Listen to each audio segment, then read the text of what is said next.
स्वागत है आपका मेरे पॉडकास्ट में। ये स्टोरी है एक 15 साल के लड़के की और कैसे वो अपनी सपनों की दुनिया में फंस जाता है। तो आइए शुरू करते हैं स्टोरी। तो स्टोरी शुरू होती है ऑस्ट्रेलिया के एक छोटे से टाउन में एक्स माउथ में। हमारे मेन कैरेक्टर का नाम है डीन वाइट। मैं स्टोरी आपको ऐसे बताना चाहूँगा जैसे कि मैं खुद ही डीन हूँ, जैसे कि मैं खुद अपनी ही कहानी आपको सुना रहा हूँ ताकि आपको समझने में आसानी हो।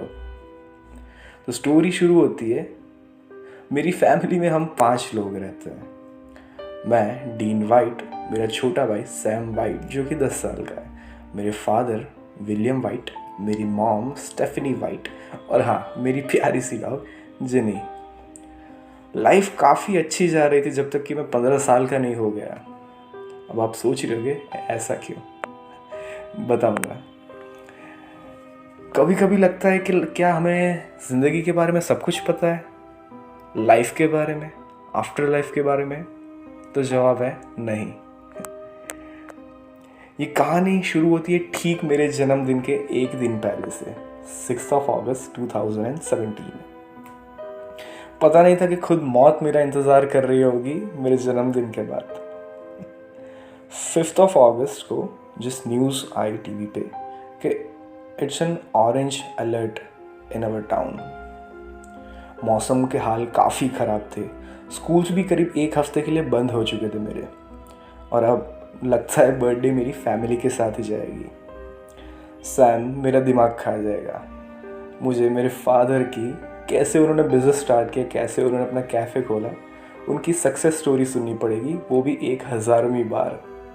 मॉम को काम में हाथ बटाना पड़ेगा और हाँ, जीनी के साथ थोड़ा खेल भी लूँगा। इट वॉज 6 अगस्त और एज एक्सपेक्टेड सैम ने मेरा दिमाग ख़राब कर दिया था पूरे दिन में। उसकी वजह से मैं काफ़ी थक चुका था और रात को मैं जल्दी अपने रूम में जाके बेड पे जस्ट लेट के सोच रहा था कि कल क्या क्या करना है। कल तो मेरी बर्थडे है, क्या गिफ्ट्स मिलेंगे। वैसे मैं कुछ एक्सपेक्ट नहीं कर रहा था मेरे पेरेंट्स के पास से, क्योंकि उनका लाडला बेटा तो सैम है, मुझे क्या ही मिल सकता है। पर फिर भी यही सब सोचते सोचते मेरी आँख लग गई और थोड़ी ही देर अभी हुई होगी मुझे सोए, और बाहर से एक ज़ोर की आवाज़ आई जैसे कि कोई बॉम्ब फट गया हो। मैंने घर में मॉम को देखा, डैड को देखा, पर दोनों ही नहीं थे। इवन सैम भी नहीं था, जिनी भी नहीं थी।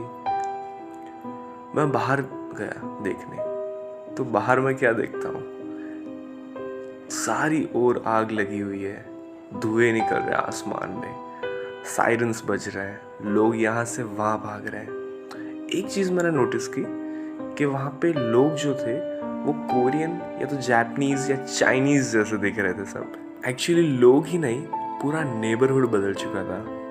मैंने ठीक से देखा तो ये मेरा नेबरहुड था ही नहीं, ये तो कोई और ही जगह थी, जैसे कोई और ही शहर हो। मैंने पीछे मुड़ कर देखा तो मेरा घर भी सेम नहीं था। पूरा सीन जैसे कि कोई हॉरर मूवी का सीन चल रहा वैसा ही लग रहा था। लोग भाग रहे थे, गिर रहे थे और रास्तों पे खून पड़ा हुआ था लोगों का, कहीं कहीं तो लोगों की लाश भी पड़ी हुई थी। मैं सब देख के परेशान हो गया। मैंने कुछ भी बिना सोचे समझे मैंने भी भागना शुरू कर दिया। भागते भागते मैं कितना आगे निकल गया मुझे ही पता नहीं था, और कहाँ जा रहा था मैं ये भी मुझे नहीं पता था, पर मैं सिर्फ भाग रहा था अपनी जान बचाने के लिए। उतने में ही मेरा हाथ किसी ने पकड़ लिया और मुझे एक अबैंडन्ड रेस्टोरेंट के अंदर खींच लिया। मैंने देखा उनकी ओर, तो एक सफ़ेद कपड़े में कोई साधु थे। He was looking like a monk. लंबी दाढ़ी, लंबे बाल, सिर पे तिलक और मूछे। उन्होंने मुझे कहा, अगर जिंदा बचना है तो यहीं पे बैठे रहो, और अगर मर गए तो अपनी असल ज़िंदगी में भी मर जाओगे। मैंने कहा, क्या असल ज़िंदगी में? आप कहना क्या चाहते हैं? उन्होंने कहा, ये बस एक सपना है तुम्हारा। मैं हंस पड़ा, क्या एक सपना?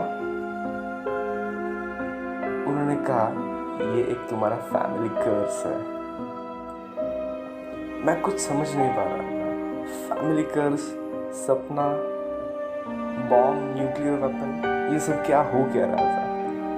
बस उन्होंने कहा बस सुबह होने दे, सुबह तक जिंदा रहना है, बाकी का कल रात को देखेंगे। उनका इतने कहते ही वहाँ पे पता नहीं एक बड़ा सा बिग बैंग हुआ, जैसे कि हमारे 100 मीटर के अंदर ही एक बॉम्ब गिरा हो, और उसका इम्पैक्ट इतना था कि वहाँ के शीशे फूट गए और उसका एक टुकड़ा मुझे आके लगा और मैं नीचे गिर गया। मेरे नीचे गिरते ही मैंने ऊपर देखा तो वो मॉन्क वहाँ से गायब हो चुके थे।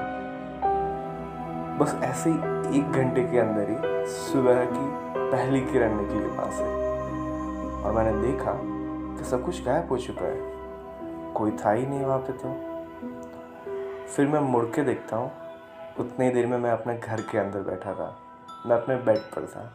ये वाकई में एक मेरा सपना था। क्या सपना था, मैं तो डर ही गया था। उठ के मैंने देखा मेरे शीशे में तो मेरे घर पे कट लगा हुआ है। मुझे पता नहीं कट आया कहाँ से। फिर मुझे याद आया वो कांच का टुकड़ा जो मुझे रेस्टोरेंट में लगा था। क्या ये सब सच था जो मैंने रात को देखा?